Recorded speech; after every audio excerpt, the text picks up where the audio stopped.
Good morning, Softball America. What a Wednesday it is. We are glad that you're here. August 27th. I finally got a haircut. Gray Robertson, Tara Henry. Hi, Tara. How are you?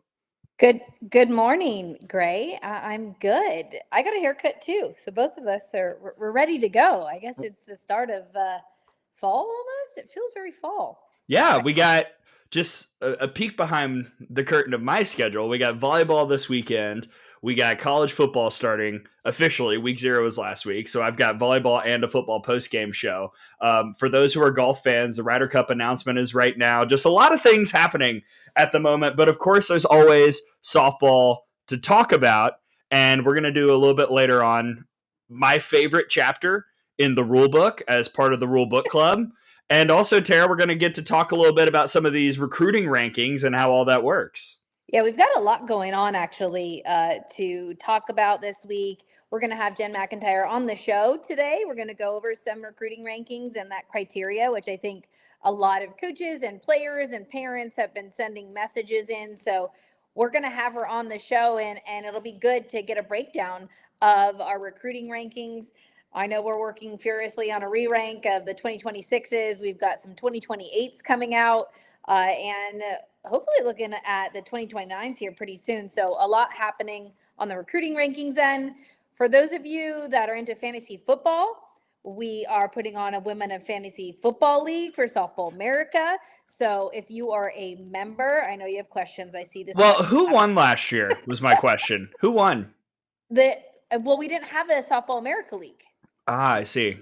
So this is the first year that we're going to have a Women of Fantasy Football League. And I know there's been some grumblings about men participating, but you can sign up for your wife or daughter or girlfriend or any women to participate in the draft. And you could win a free trip to Maui, Gray. All right, so I need to get a girlfriend. Is what Or you could enter for your mom, and it can make it be something that you guys do together. But you could win a free trip to Maui or a trip to Vegas to stay at Circa and then have a steak dinner as well at Barry's Steakhouse. So if you're an annual member, I suggest that you sign up immediately and play in this Women of Fantasy Football draft. That sounds awesome. I love that we're doing this. Yeah. And yeah, sign up. I mean, why not? What's the worst that could happen? Nothing. Yeah. There is no downside. Also, there's no downside to saying hi. So we want to hear from you in the chat. Hit us up. Let us know where you're watching, where you're listening, how you're spending this Wednesday. And we will shout you out on the air. And Tara, if you're watching on YouTube, so many things that the people can do on the Softball America YouTube page. Absolutely. If you're on YouTube, I think also I see a lot more. I think my chat is broken again here, Gray. So I don't know. It's possible mine is as well. Yeah, I think both of ours is. Because I see numbers on both of them. It doesn't match what we see here on our platform. But if you're on YouTube, please go ahead and like and subscribe. Leave a comment, and hopefully we can see it. Right now we can't, but we'll get to it in a second. Hopefully we can see your comment and let us know where you're tuning in from. Again, we're going to have some really exciting things going. Oh, I forgot to even we can talk about this when Jen jumps on. We're going to do a recruiting seminar on Sunday night. Oh. So September 1st is right around the corner. I know players and parents have a lot of questions about September 1st. So we're going to be here for you guys to be able to jump on and ask questions and really start a discussion on what to expect on September 1st. So that's going to happen on Sunday evening at 5 Eastern. We'll give you more details on that when Jen jumps on. I love that. I love that. All right. Before we dig into the rule book club, we do have a comment to flash up. Xavier, hi everybody. Currently watching from False Fall in OKC. It's a little chilly outside. I can't lie to you. It is a little chilly. That's why I put a little sweater on. Yeah. I wore a hoodie last night during a fantasy football draft. Didn't think that would happen in August. Did you draft your team? I did. Oh my goodness. For a separate league. This is a league that's been going on for about a decade, but so we got to get you a team on Softball America. I would love to. Women football. I have a history of winning, so I would like to bring that to any and all fantasy leagues. Just saying. So I wanted to ask this question because I was thinking about this while I was making breakfast a little bit ago. I referenced earlier that today is the Ryder Cup announcement. All you golf fans, stand up, raise your hands. It's a very big day and a lot of controversy because the question has been rotating through the golf world here on Good Morning Softball America, whether Keegan Bradley, who's had a great year, arguably the best of his career, who's the captain of Team USA, will pick himself as a captain's pick to play on Team USA at the Ryder Cup in about a month. And so I was sitting thinking like, man, what a unique situation. This never happens in any other sport. Oh, wait, no, that's incorrect because the AUSL Pro Cup is happening right now. And that sent me down even more of a rabbit hole, Tara, thinking like which players that are currently in the eligible pool on Team USA would we think about as like that person could also coach Team USA if it came to that. Like the only name I could think of back when she was doing it was Kelly Kretschmann. Because I think that they've, since it's kind of a younger core now, it would be hard to be like, hey, 23-year-old Tiare Jennings or whoever, you are the head coach of Team USA. But I don't know. What do you think? I don't know. I mean, I've been watching the AUSL All-Star Cup Series, and Kayla Kowalik, I've been really impressed with her and the way that she's led her team. Not only is she leading her team on the field, but she's also making those coaching decisions. So I think when you said that, my immediate answer, and obviously was watching the game last night, and Georgina Korick went all 7 innings. And again, that is due in part to Kayla Kowalik back there making those decisions. And I think she's been instrumental in not only leading the leaderboard, but leading her team. So her teams have been really, really fun to watch. I don't know if necessarily going to coach Team USA, but when you talk about the Ryder Cup, Gray, I've always had this dream of bringing that to softball. And I know. I believe I'm saying this out loud because I've been holding this for a while, but if we could somehow figure out how to get Team USA to play the best in Europe as well, so take the best players from each European softball country, bring them together, and then do our own version of, whatever it would be called. I don't know that Natasha would be like a 3-game series. Is that what you're thinking? Or yes. How cool would that be? Oh, I am so in. Softball Ryder Cup, let's go. Yes. How incredible would that be? And not only would it be really fun, it would be so great for the game. It would be great for European softball. It'd be great for world softball. And it is something that, gosh, I think I've been talking about this for almost a decade. I probably should just put it out there into the universe now. Who do we call? All right, we have some mentions in the chat. Rebecca says Hannah Flippin. I like that. Haley Lipson says Amanda Lorenz.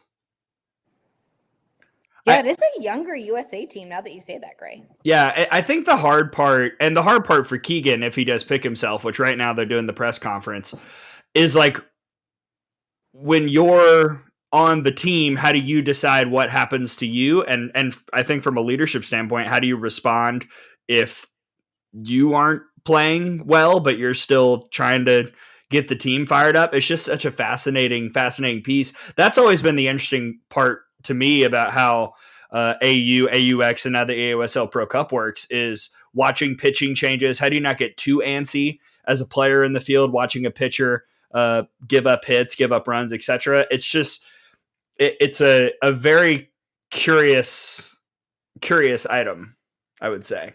Well, and I think it's having good self-awareness. I think part of being not only an athlete is to have that self-awareness, but then when you be a coach is how can you make a decision that's best for the team?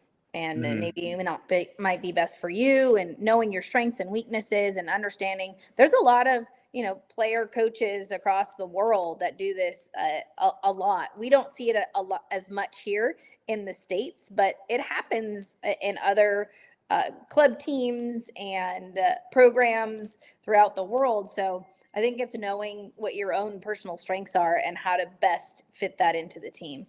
Mm-hmm. So if you have any other suggestions in the chat about player coaches for international softball, please file them in. If you have a take on the softball Ryder Cup, yes, how cool would that? So, like, what are Team International? Let's call it Team International. Just European team. All right, Team Europe. We're going with Europe. What's the pitching staff look like? Well, I mean, you take the best from the Netherlands, Italy, Czech Republic, Great Britain. Like, obviously, George is going to be on that pitching staff. But when we take a look at what this could potentially look like, you're taking the best of the best from Europe and then placing them against the USA. I think it could just be a really incredible cultural exchange, cultural relationship in terms of how that works. And I do think it would grow the great game in a manner that would be really, really helpful, especially towards the push to Brisbane. I know this is a long way away, folks, but it is important that we start talking about making sure that we can get softball in the Olympics in Australia in Brisbane 2032. All right, before we get to our guests who did just pop in, I wanted to flash two more comments. Rebecca mentioned Alicia Ocasio, great example of knowing when to pull yourself or pull your pitcher. When she's captain, she's been really good at finding the right moments to do it. Couldn't agree more. Lily's been really, really strong in that regard over the years. And Xavier, guessing it would be hard for a pitcher to do it, but maybe Kaylani Ricketts. So, interesting. All people to consider. And now we get to bring in a friend. The last time I saw this wonderful person, she was popping into our radio booth at the SEC tournament and then leaving to go let out the dogs. But now she's here to unleash the word, the thoughts, and I'm sure a musing or two about how all this recruiting ranking stuff works. Ladies and gentlemen, please welcome Jen McIntyre to the show. Hi, Jen. How are you? Well, good morning. How are you guys? Thriving as always. Oh my gosh. You know what? I was so excited to come on this podcast. You're not going to believe what I did, Gray. I went and got myself one of these. You know what this is? It's actually quite embarrassing because I don't even know how to make it stand up. The problem is I'm so technologically deficient that I realized this is what happened. It's not working. Oh, well. Right? Yeah. So I've had massive issues here at my house the last couple of days. We lost power. It singed my computer. So I haven't had a computer. They sent me the wrong one. I had to take it back. It's been a circus. But other than that, good morning, Softball America. I was going to say, she's just picking up where I'm leaving off. I have problems with my mics. Gray knows this. Weekly. It's just a thing. Like it's just a thing, and it's normal. Don't worry. All the guests know too that it's just a normal thing. It's like quite contagious. And you know what? I'm not proud of it, but it is what it is. Loving it. But I'm fired up to talk about recruiting. And obviously we just had our big rankings come out last week. And been fielding a lot of questions and how we do things. So I'm anxious to really dive into it. Yeah, I would love to kind of start there. And I did promo what we're going to be able to do on Sunday night. So we'll have a seminar for those, get them ready, a recruiting readiness seminar to get everybody ready for September 1st. But I really want to start with the rankings here because I know, Jen, you and I work really closely on this and you spearhead these rankings. And I know coaches and players and parents want to know, how can I get ranked, or what does that criteria look like? So it's incredible to have you on here to kind of break that down so athletes and parents and coaches understand how that actually works. Yeah, it's definitely more of an art than it is a science. And to think that, hey, we're just throwing spaghetti on the wall and finding out where it sticks is about as far from the truth as it could be. We spend so much time. I mean, when I say hours, it is hours upon hours diving through social media, we use AGL, we use Game Changer, we use Max Preps. As you guys all know, we've got 5 states right now that are playing fall softball: Nebraska, Colorado, Missouri, Georgia, and Oklahoma. And so when you're going through and you're watching all these kids compete, I mean, how on earth do you compare apples to oranges to bananas? It is unbelievably difficult. And I think it's important too that, all the parents and the coaches and the players, they remember it's a snapshot in time. At this moment, or for, these last couple months or these last couple weeks, this is what we saw. This is what we think. This is how we think they're going to project at the next level. One of the biggest questions, Tara, I'm glad you asked, is, a lot of parents say, how do I get my kids ranked? I'm going to tell you right now, you don't get your kids ranked. The kids get themselves ranked by their play on the field. And I think that's something that we've been so passionate about, is aside from diving into social media, watching hours of video. I could tell you, if you're a recruit that's out there right now, get on Twitter, get your video uploaded to Twitter. I know there's a lot of different, avenues you could use, Instagram and YouTube, use them. But I'll tell you, from a former college coach perspective, they use Twitter. They use Twitter to follow the videos. But I think one of the biggest things that kind of makes our rankings a little bit different now is we actually have eyes on the field. We are out there. We are at tournaments. We are watching. We are literally out there every day, every tournament that we can, watching these kids play and evaluating from, a lot of different skill sets that we know. So that's kind of, I brought this with me. This is kind of what our days look like. You guys are going to love this. You see these? Let's go. That's only a stack from literally like one tournament. I mean, we dive through it. We've got notes everywhere, and obviously we lean tremendously on the travel ball coaches too. They're with them every day. So that's kind of how a little bit of a pinhole into how we get started. I'm curious how your thoughts on certain players evolve over time, because players, Tom and I joke on the pod all the time. You're allowed to get better as the season goes on. You're allowed to get better as years go on. How do you kind of factor that into the way that this goes to make sure that, hey, a player who maybe wasn't having a great summer 2 years ago, but now is rip-roaring and being looked at by all the top schools across the country, that they're being properly evaluated? I think that actually hits the nail on the head. I think sometimes when the athletes struggle a little bit earlier, it serves them better later. I know that we've had a couple athletes we identified super early. I was like, wow, this kid is like, she's going to be special. And then she had, a tough couple months or a tough, off season. And then she comes back again and it's like, wow, she's back on the horse. It created a chip on her shoulder that she went and got back to work. And I think that's super important. We look at a lot of things like projectability, and that's the difference. If we have scouts' eyes on these kids, that, hey, this is where we think this kid is now, but this is where I think she's going to end up being and how it might service programs at the next level. Mm. And, Jen, we talked about this at length. In baseball, they have a 20/80 scouting scale, and something that they use. And we don't really have standards in per se in softball. But, again, we can take a look at metrics. And I know that you have access at length to some pretty cool metrics that you and I both use. And the cool thing is Jen is like being a little bit talking about video, but she's at the field all day long. And she'll send me a schedule and list, don't worry, of games to go check out, players to go check out, so-and-so. Make sure you get to this field. I mean, honestly, knowing what these college coaches do day in and day out to recruit, it's incredible to have Jen, obviously, as a partner, because she knows what to do and where to go. So we are at the fields. You will see us running around, but I want to dive into a little bit of metrics. And I know On Deck is a really great resource that you have used in the past, and finding out what metrics matter. So when you're taking a look at an athlete, and I want to give these parents and players tangible things that they can potentially take a look at. But when you look at On Deck and the metrics they're testing, what are you seeing from high elite athletes? Yeah, I think, obviously, after doing it for so long and so many years, it's a passion of mine. I enjoyed recruiting. I enjoyed going out and scouting and watching. It's given these kids the opportunity to be able to be successful and compete at the next level. And so when you're watching these kids, you're looking for, everybody, you're right. In our sport, unfortunately, we have not been able to create a consistent metric system. It's something that I know that a lot of companies are working on.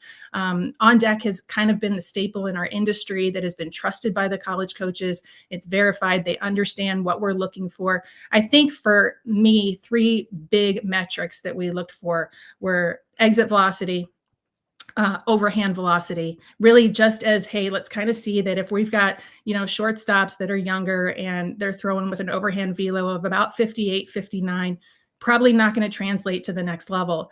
They might make service better as a second baseman, or maybe, as a first baseman where, you're not relying on long relay throws to the plate.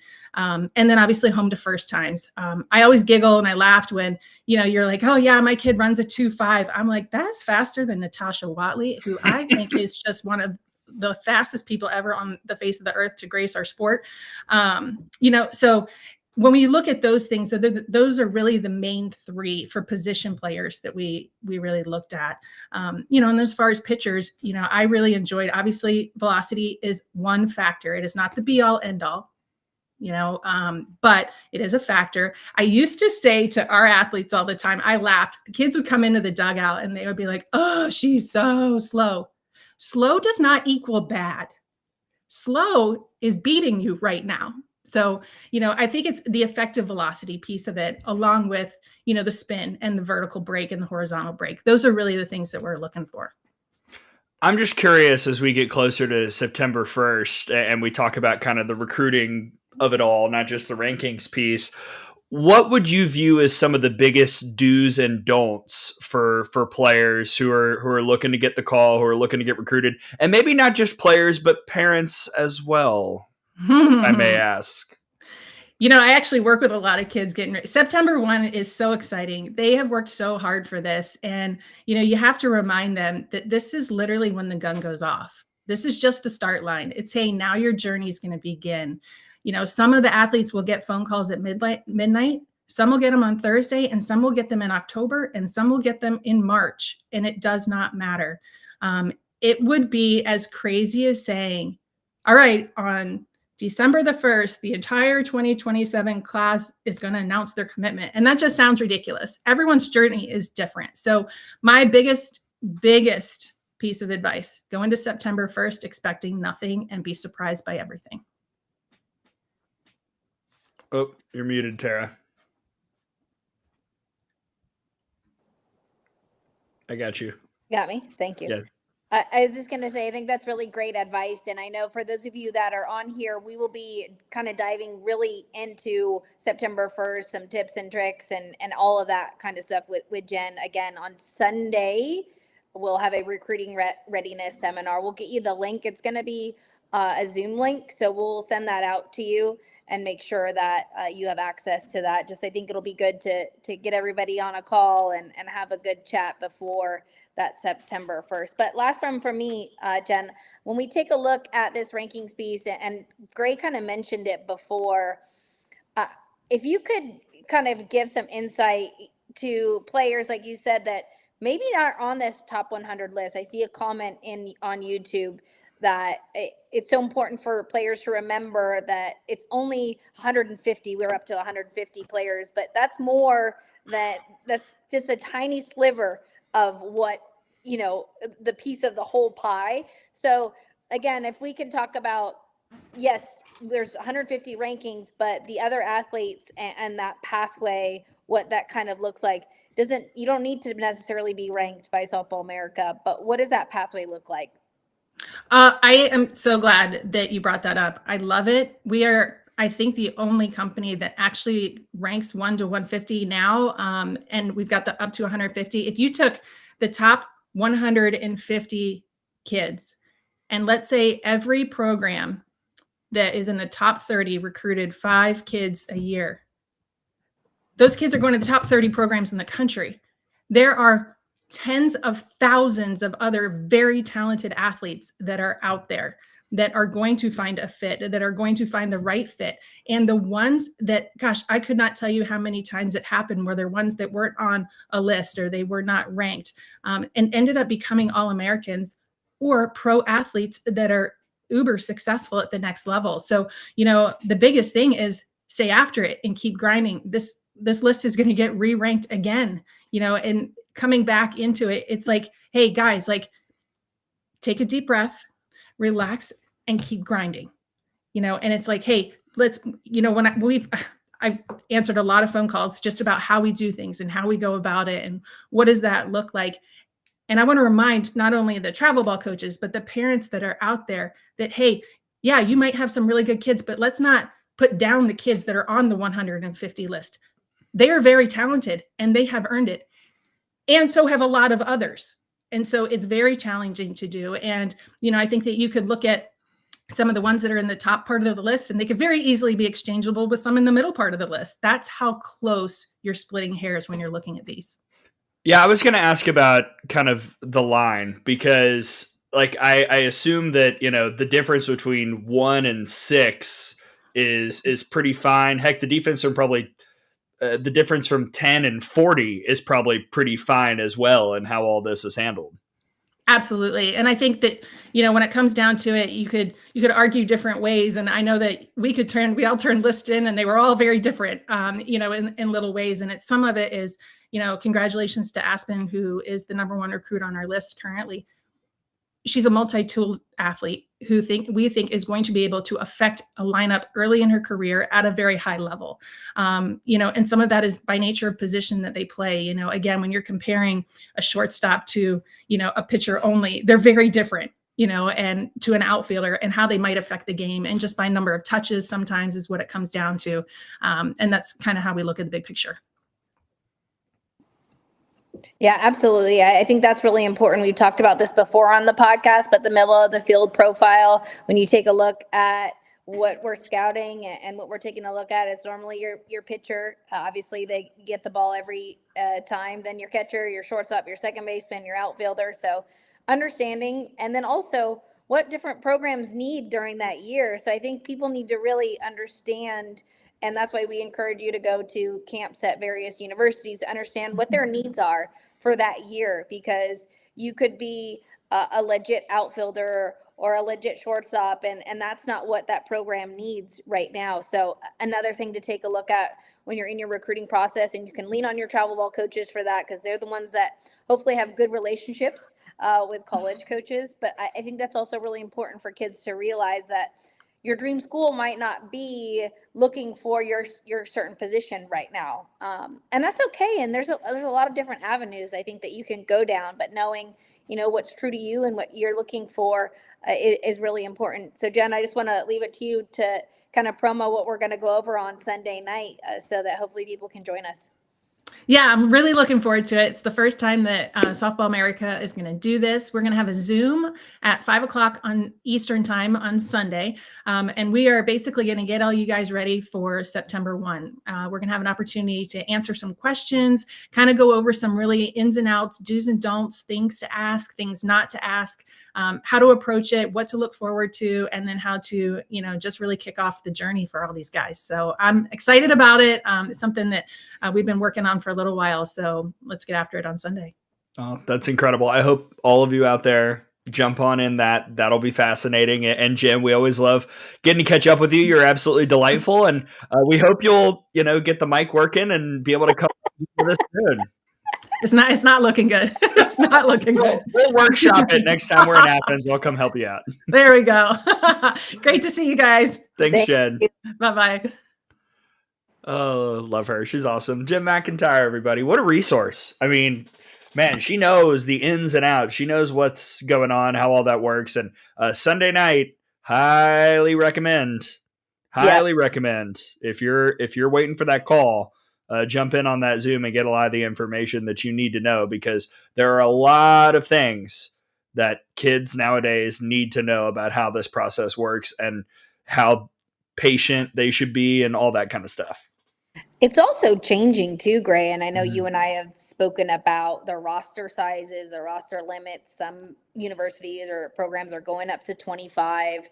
Some are not, 25 scholarships, some are not. And I think that it's an ever-changing landscape. And just to get everybody on a call together and maybe calm some nerves and answer some questions, I think it'll be really beneficial to some of the athletes. Because again, it can be a lot of pressure.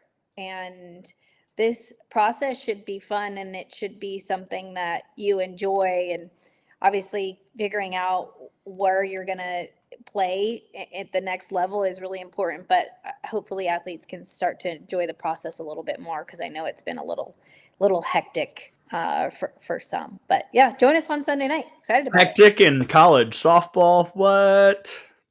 Yeah. Oh, you're ready for misconduct. I see it. I see you. I mean, look, I have the rule book. Real quick, I'm going to ask you, as a head coach, do you think if you were in the position where you could put yourself on the team that you coached, would you do it? Heck yeah. Interesting. Keegan did not pick himself. He didn't? He didn't do it. Wow. Yeah. My phone is blowing up right now. I was a little shocked. I don't know. Depending on the needs of the team. I would want you on my roster, and I definitely want you coaching. So I've seen you do both.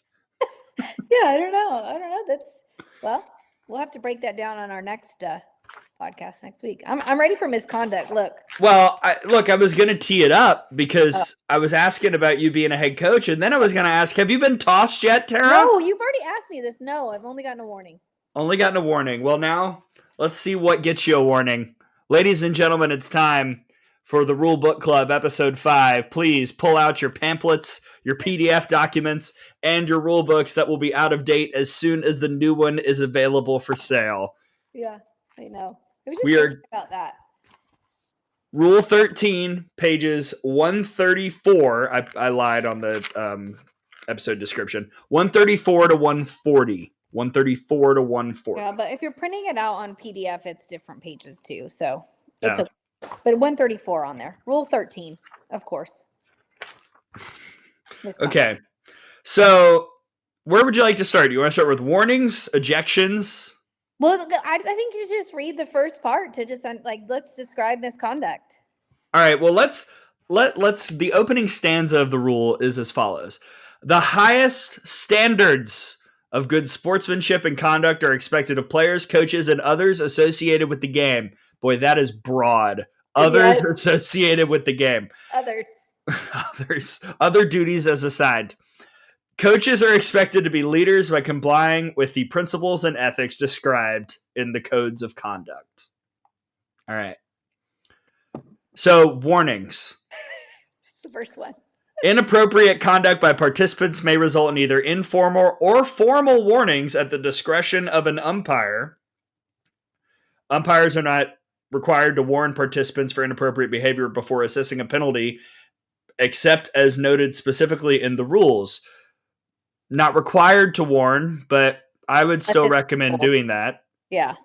Well, that's it. I mean, that's his warning, right? So this is the 2.1 warning. So umpires are not required unless it's specifically states in the rules, which is not technically in Rule 13, I don't think, but there's other warnings issued throughout the rule book. The one that immediately comes to thought is if an assistant coach exits the dugout. Oh, that's in here. That's in here, right? Yes, that's coming up. Yeah, sorry. It's in here. But yes, warnings. Formal warning is issued when the umpire needs to intervene or prevent inappropriate behavior from occurring or reoccurring. So there's two types of warnings, informal and formal warnings, right? Yes. Informal warning, advisory in nature and carry no consequences if the undesirable behavior ceases. So stop yelling. Yeah, chill out. But if you keep it going, 13.2 ejections. Okay, here we go. Whether a warning is issued or not, umpires have the authority to remove a player and or other team personnel from further participation in a game for rule violations, unsporting acts, behavioral or verbal misconduct.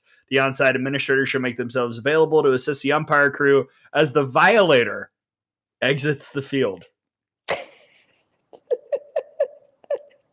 The violator. The violator. And then there's two again, ejections. An administrative ejection is given for rule violations regarding equipment, lineup management, conferences, and warm-up activities.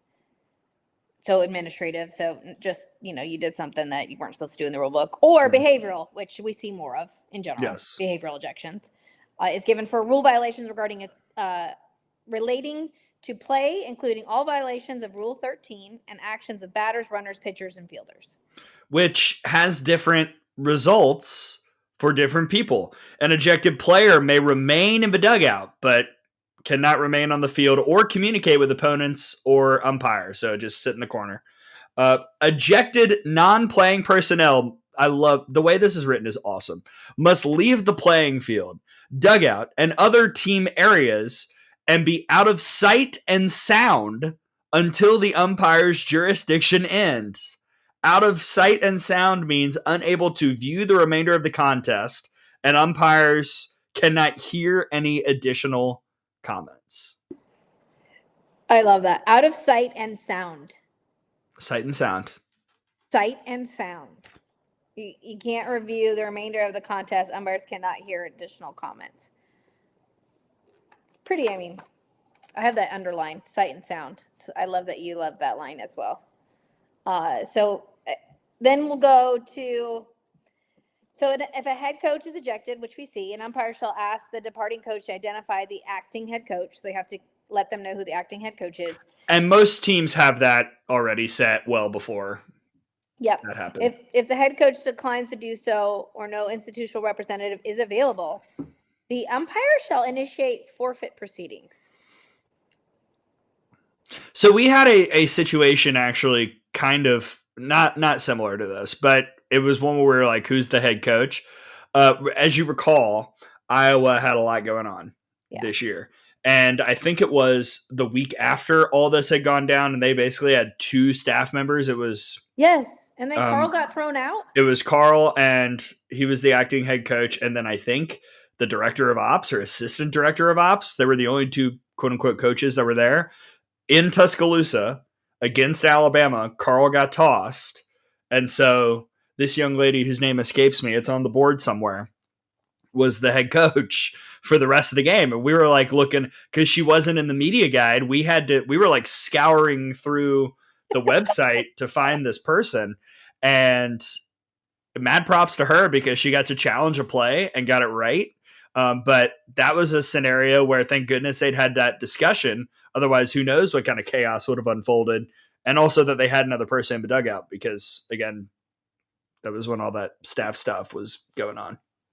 Yeah, so if there isn't another person, then it's a forfeit. But there is an exception. So if an ejected coach may participate in a limited capacity during a game to attend to an injured or ill player to ensure the safety of players when their safety is in question. So if something happens, apparently the head coach can come back and make sure that the player is okay. I don't know that I've ever seen that, but it's in the rule book. And then in cases involving an ejection, the ejection umpire shall, and the offending head coach may submit an electronic incident report to the NCAA softball secretary rules editor. Do we know if those are like public? We need to ask if we can. No, I don't think they are. They're not, but I would love to see one. Me too. That'd be cool if we could bring the actual incident report on after it happens. Good learning experience for all. We release a lot of stuff to the public nowadays. I know. Freedom of Information Act or whatever. We'll get it. I don't know. All right. Can we go ahead and go down to misconduct 13.3? Yes. Oh, I know. You want to get out of all that? Well, I think the ejection stuff, you kind of know it when you see it, and when people keep badgering, last night I was rewatching the Serena Williams, Naomi Osaka debacle from the US Open back in, I think it was 2018. And one of the reasons Serena got that game penalty, even though I didn't think she said anything bad, was, as Chrissy Everett said in the broadcast, constant badgering. Like, if you keep badgering an umpire, that's when you're going to get the boot. You're going to get tossed. And, it does say, before we go to misconduct, shall not continue to argue, excessively express themselves, use offensive language, or taunt the umpires after an ejection. I've never seen a team do that, and I would hope I never would. Yeah. Well, I feel like when somebody gets ejected, you know that the umpire means business. Yeah, and let the crowd handle it. Like, you don't have to say anything. Yeah, although you're not allowed to incite the crowd either. Well, more on that to come. I was going to say, wait 1 second there, Gray. All right, misconduct. Yes, let's go. Whether from the bench, the coach's box, the playing field, or elsewhere, umpires have the authority to eject a player, coach, or team rep for misconduct, including but not limited to the following: use profanity or vulgarity toward, bait or otherwise taunt. Toward what? Bait or otherwise taunt an opponent or umpire. That's a grammatical mess. There are commas everywhere that don't make sense in that sentence, but all right. So basically, just don't cuss them out. Yep. Easy enough. Make insulting or disparaging remarks to or about opposing players or game officials, or question the integrity of an umpire. Or, this is the one: make disparaging public comments on officiating to the media. So we can't have coaches coming on here and making remarks about officials. Well, I do believe Courtney Deifel was very... cagey is not the right word, but she didn't say much when we asked about the ruling in the Arkansas-Florida game when we had her on the show the Monday after. Yes. Well, which is wise. You can't suggest bias or cheating either. That's in parentheses for number 2. Well, while you're insulting or making disparaging remarks. Please hold, Xavier. I see your question. I know. Next up, 13.3.4. Question the strike zone. Yeah, I was going to say. Or any call based purely on umpire's judgment. A team warning shall be issued for the first offense in a game. Subsequent violations by the same team will result in a behavioral ejection of the violators. All conditions for the effect of an in-game ejection apply. All right. So this is when a team warning will be issued. When you're arguing the strike zone.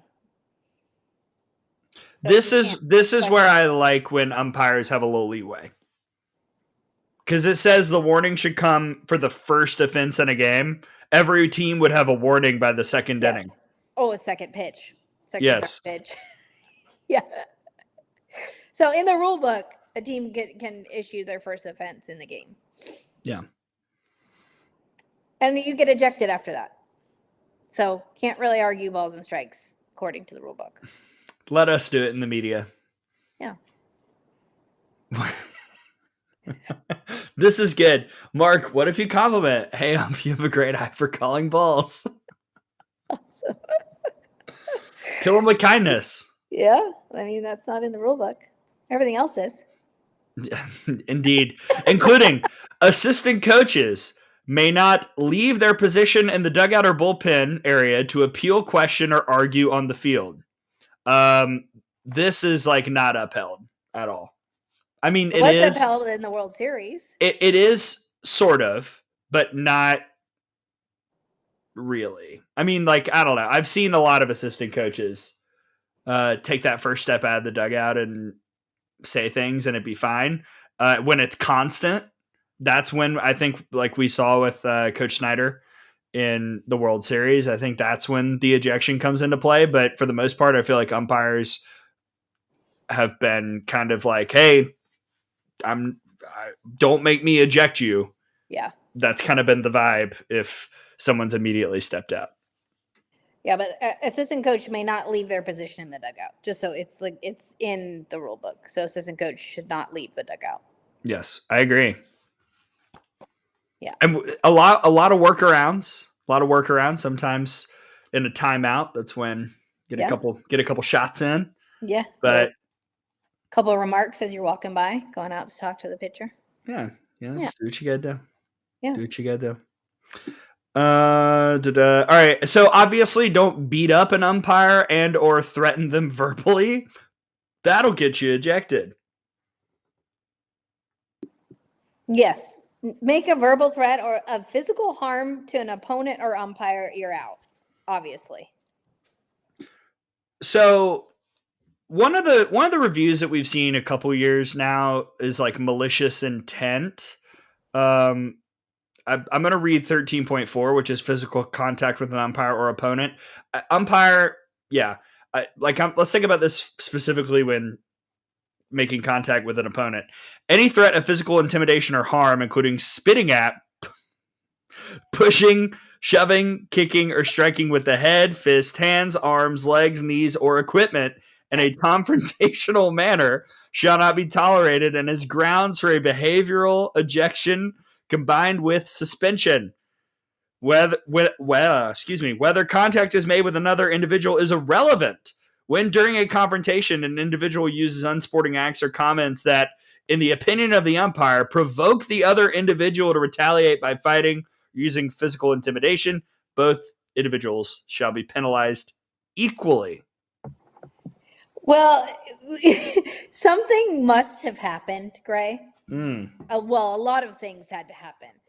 Because it includes spitting, pushing, shoving, kicking, striking with the head, fist, hands, arms, legs, knees, or equipment. Like, you can't strike with arms, hands, knees, legs,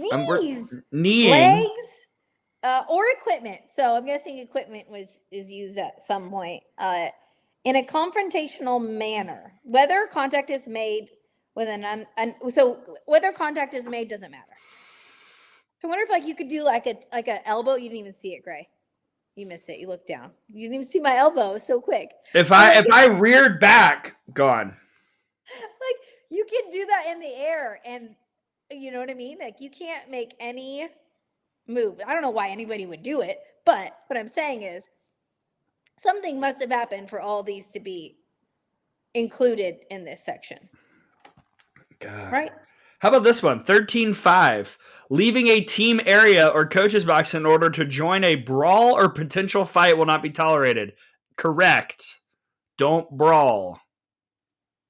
Wait, obviously, there will. I'm 13.5. Oh. Obviously, all y'all will be ejected.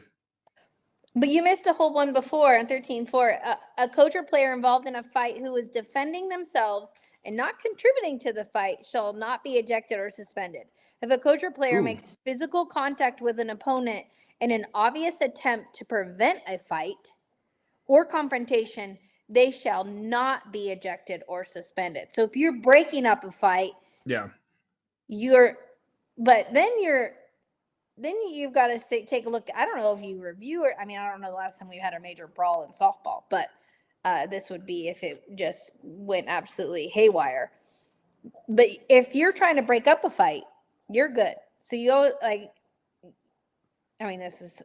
not saying this is going to happen, but you won't be ejected if you're trying to break a fight up. Well, we have seen this happen in other sports. I remember the SEC soccer tournament. There was a brawl fight. They had to go to review. I think it was Ole Miss and LSU, maybe. Don't quote me on that. There was a huge one at the SEC women's basketball tournament a few years ago with LSU and South Carolina in the championship game. That was a disaster. They went to review. There were suspensions. So we have not seen that in softball. I would love for that to remain the case, everyone. But they do have review ready to go and look at that, and you'll be ejected. And you'll be out games as well. Two games. Yeah. I think the first offense is 2 games, right? Correct.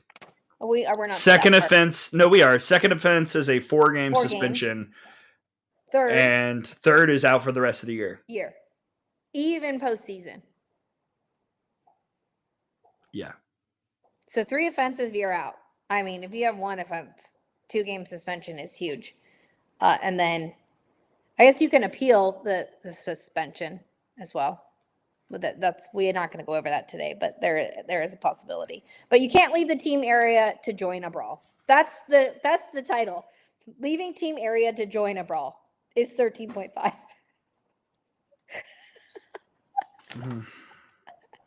13.6. Here we go. All right. Ejection renders a team unable to field a team of eligible players to complete a game. So if enough people get kicked, there is a forfeit. Yep. If you don't got enough people, that's it. But you should be carrying 25. Just kidding. Okay, equipment misuse. No player or coach shall deliberately throw or kick a piece of equipment as a result of disgust or frustration. This is like when you pick up a base. Who was that? Like the famous baseball coach that picked? I think it was a minor league coach. Was it minor league coach? Yeah. Yeah. I mean, I think he was already tossed, but you can't pick the base up and throw it. You can't deliberately throw or kick a piece of equipment. So you mean you can't kick something in the dugout either? That's what that would say.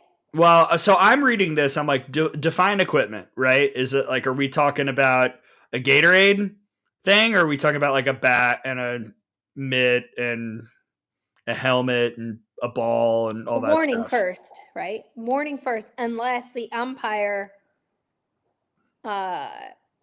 judges the act to be so flagrant that the offender shall be ejected without warning. I mean, throwing a base, I would qualify that as. Flagrant. But honestly, if you like throw a clipboard. I mean, I've seen that happen. Steve Spurrier does that or did that weekly. Who cares? I don't know. Maybe I'm old school. Just let the people vent. You know, as long as they're not venting and throwing a base. Tyler Bratton is coming up in the chat. He did throw a base. That was great. I also appreciated the humor of that. Tyler's a good guy. I was wondering, wait, somebody did throw that. Oh, Tyler's a good sport, and I like that he kind of wore it. Yeah. After. Mm-hmm. No player or coach shall use equipment in any other way than what is intended by the manufacturer. For example, heating bats in a dugout. Well, yes. Let's not do that. All right. A pitcher shall not intentionally pitch at a batter or umpire. And yeah, it's not. It's in there. It's 13. I mean, that's just 13.8. Yeah. See Rule 10.14.1 for pitching at a batter, and Rule 10.14.2 for pitching at an umpire. Can't pitch at an umpire either. Yeah. Well, I wouldn't. Yeah. Sometimes it happens though on accident. I've seen 13. that. Sometimes that rise ball just. I can't wait to get to 13.9. Okay. Here we go. 13.9. Inciting the crowd.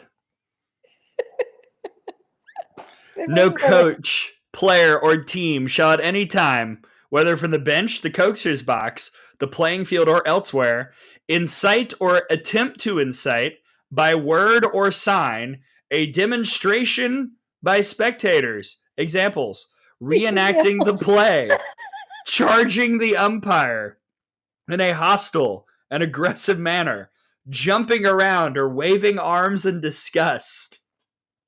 Oh man, the examples are just, this, they had to have happened. Right? Oh, yes.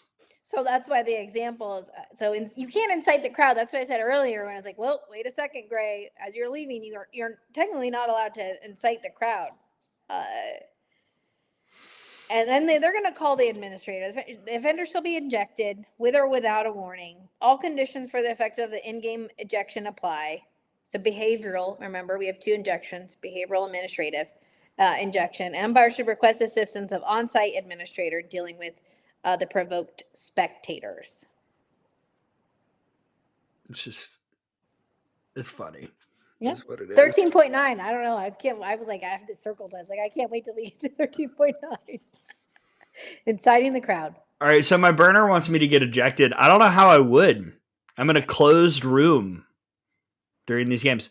If I You incite the crowd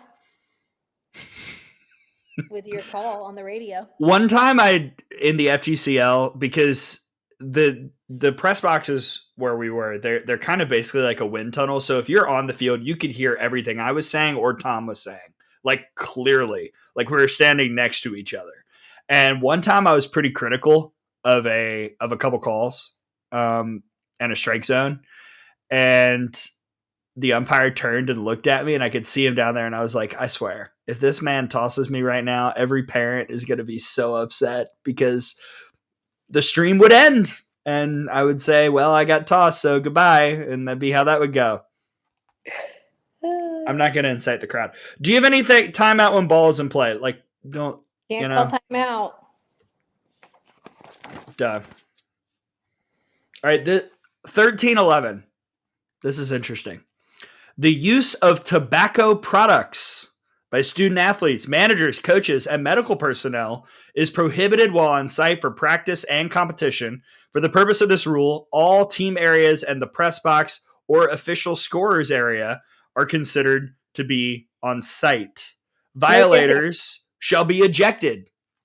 Dipping in the press box, Gray. I have a hard time believing that this is a thing that no one breaks constantly. I know that Zins are out there, and a lot of people are probably utilizing those. That's great. I didn't know that. I guarantee you there are some coaches ripping Zins during practice. Per the rule book, not allowed. Xavier.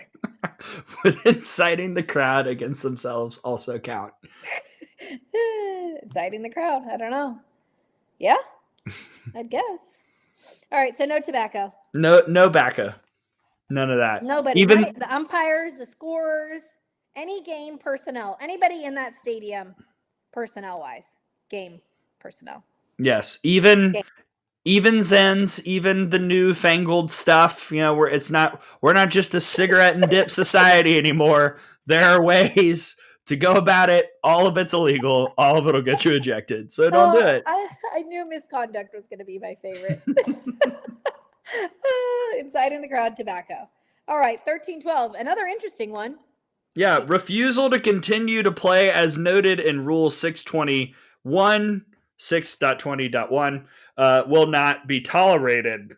So let's go check 621 real quick.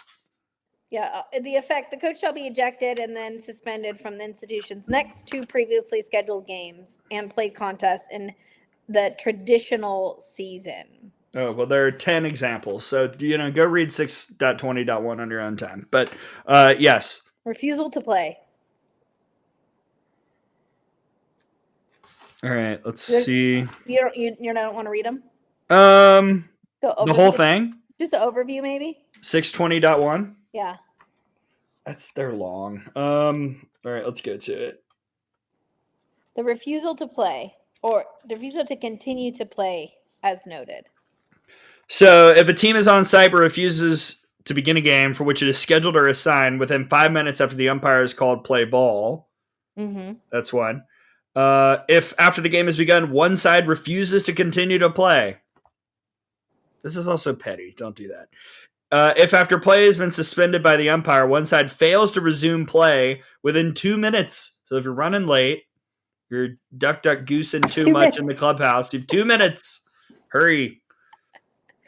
All right, so this one is interesting. If a team employs tactics obviously designed to delay or shorten the game. Now, I remember a couple years ago, we got on a show and we talked about the ending of Texas, Kentucky, and where both sides were utilizing this tactic. And now here in the rule book, what is that? 6 point? That's 6.20.1.4. 4. Okay. Simplification rulebook, please. Oh my goodness. So read that part again. I think that's really interesting. Say that again. If a team employs tactics. Tactics. Obviously designed to delay or shorten the game. Okay. There it is. Umpires can declare that game a forfeit. Ooh, can you imagine? But then do they get to decide, like, it's just the game is forfeited altogether? Like, what if both sides? Obviously, one team was, Yes. both teams were doing it. Or do they, I don't know. We're going to go down a rabbit hole here. Anyways, Yeah. refusal to play. All right, 13.13. Yeah. If you want to read the rest of the 6.20s, they're on Maybe- page 55. Maybe we can go over that next week. Yeah. All right. Ejected, suspended. I think we already covered this. Ejected student athletes may remain in the dugout, but shall not remain on the playing field or communicate with people out there. Ejected non-playing personnel must leave the playing field, dug out in other team areas, and be out of sight and sound. So again, it's all the same stuff about the student athletes.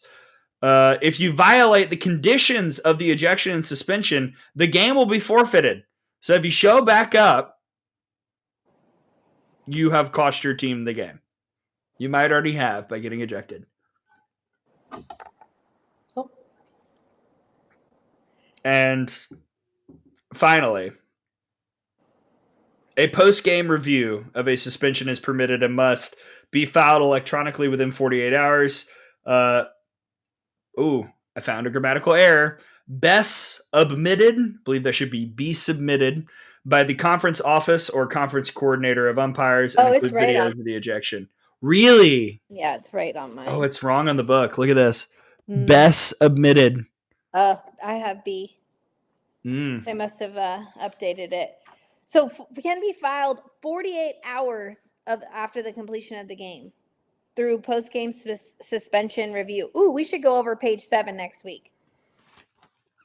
Remember last week when we were on suspension review form? I do not. I think it's on page 7. Here, let me just see. I don't know if this is. I was trying to find the grammatical error last week that I was so excited about. That's not in the book. It's in. Apparently, it's only in the PDF, and I want to find it because I thought that was hilarious, and they fixed it for the book, but clearly not everything. Yeah, we got to get Vicky on here next week. Can I edit the rule book? Do you think they'd let me do that? Well, why don't we ask Vicky? Let's see if we can get on her next week. I just want to fix a few commas. That's it. All right, let me find this. Yeah, grammar police. Look, I am who I am. So, but this post-game review suspension is 48 hours and can be submitted by the conference office or conference coordinator of umpires and include a video of the injection. I wish we could get like all of the recordings of that. Like if we could go through some of those and like ask what that review was and how that process went. That would be really probably won't happen, but it'd be nice. Wow. All right. There was definitely something last week that I saw that I can't find, but we just covered the entire section, so I guess it's not in here. And maybe I dreamed it. Probably. Always possible. So that's misconduct. All that stuff, don't do it. No No yelling. inciting the crowd. Don't incite the crowd. No chewing tobacco. Don't dip. Gray. No dipping. My mom would shoot me if she saw me dipping at softball. I don't do that. Come on. Speaking of my mom, she points a lot. I just realized I point like my mom. I used to get so... Do you want to know the biggest thing that happened to me this week, Tara? Yeah, I do. Mary Henry followed me on Instagram. She did? Oh. Mary Henry's the best. For those I of you... felt blessed. Oh, she is the best. Yeah. I mean, I followed her first, but yeah. She's the best. We got to get her on the show. Oh, y'all would not even be able to deal with the legendary factor that is Mary Henry. It would be fun. Anyone have anything on misconduct? I know they're just pretty quiet here.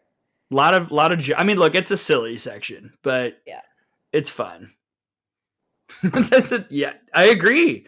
Haley, I think they should add an amendment that says if the offending action is hilarious, the coach should be allowed to remain in the game. It's like Brady's, was it the rule of cool? Like, if it's a cool play, it stands. Sorry, if she actually beat it by a step, it was a cool throw. She's out. I'm into that. I like that. Yeah, sometimes we should let the Sports Center top 10 make some decisions. Yeah, maybe in 2 years, the next time that it's a rules year, we can write that in. We'll submit that. I'm sure. I wish I could find. Oh well, I don't know where it is. There's one section of this rule book in Misconduct where the sentence just ends. Do you remember that? Yeah, I think on my PDF version, it's all good. I think somebody must have edited it. Easy for me to say. I feel played. Yeah. I was really excited to read that. But alas, the rule book changed in my own home. Well, we're going to get a new one soon. Yeah. What should we do next week? Do we want to do... Would we dare? Would we dare to go in to scoring? Ooh, this would be good. A lot of people on the Twitter all the time. Is it a hit? Is it an error? We need to get KJ on here too. We'll see if we can get. I'm good with that. I love Karen. Let's bring her in. I mean, I think that. Yeah. When is it a sacrifice? When is it not? Some people. Let's do it. Scoring next week. Oh, scoring. Ladies and gentlemen, we will decide definitively hit or error next week. Oh, it's like every hit or error. That's like the biggest question, I think, in all of softball and baseball. In our chat, the famous group text, during softball season, do you think the most common question is hit or error? Yeah. Or it's like, what's going on? Most of the time we all say error too, like error. Because we just don't think that people are given errors anymore. I got in like a debate with Amanda about a hit or error ruling that I made as official scorer and broadcaster of a summer league game. And I think I texted in the Softball America group chat too. And it was Brady said hit, you and Nicole said error. It was a mixed bag. Yeah. Well, that's why we're going to go over scoring next week. Yeah. Oh, right. Also, I think we're going to have a special guest join us, a parent of an athlete that's 12 and under parent going through the tryout process. Because let me tell you, I've got a friend who's got a 11-year-old going through tryout process. I've got another 15-year-old going to 16U and then an 18U. This whole fall and tryouts for travel ball and their experience is so interesting, and I think you guys are gonna like to hear these stories because I have a feeling that it's similar across the country as to what parents and athletes are going through. So maybe we'll get her on here. And that show will be same bat time, same bat channel, 10 a.m. Central, 11 a.m. Eastern, Wednesday, unless we have to change it for some reason. But I have nothing on my calendar, so let's do it. Real quick. Ooh. Skirt? We could probably do it, but I will be in Prague. Oh. So maybe I could do it live from Prague. What time will that be? I think it's 6 or 7 hours. Let me just check that for everybody. But if you guys like this time, I think we could probably do that. Let's see. What is it? We can maneuver if we need to. Mm-hmm. All right. I just want to address this. Grant Gray, you going to be in Tallahassee? Yes. The bet is very much still in the air. I will tap dance if Florida State beats Alabama this weekend, but that's not going to happen. I will not be in Tallahassee because I host a post-game show that is done right here. Me and Christian Miller sit right here. Awesome. And so I have to be here. I'll also be calling volleyball earlier that day. So get Jazzy on. Love Jazzy. Yeah. Maybe we can bring Jazzy on. You know, there's actually maybe I can get some of the players to jump on. Oh, there goes my light.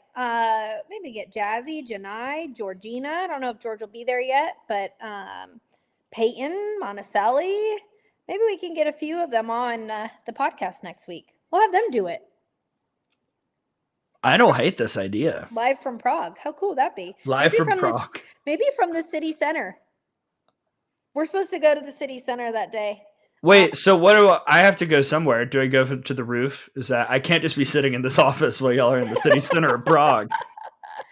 Well, we will have a light workout, and then city center probably if it's 7 hours, 6 hours ahead, we'll probably be in the city center, but we can make that happen. Okay.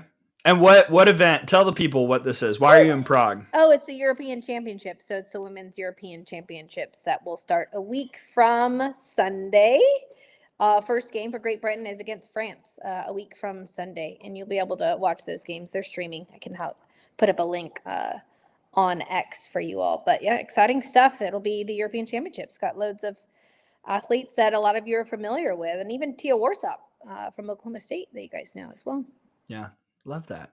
But Tara's ring light is a clue that it's time to wrap up the show. So thank you to Jim McIntyre. Thank you to Rule 13 for existing. And misconduct. Don't fight people. Don't get in brawls. Don't rip cigs from the dugout. Just all things that you shouldn't be doing. And if you do, you're going to get tossed. And don't incite the crowd. Don't incite the crowd. Not okay.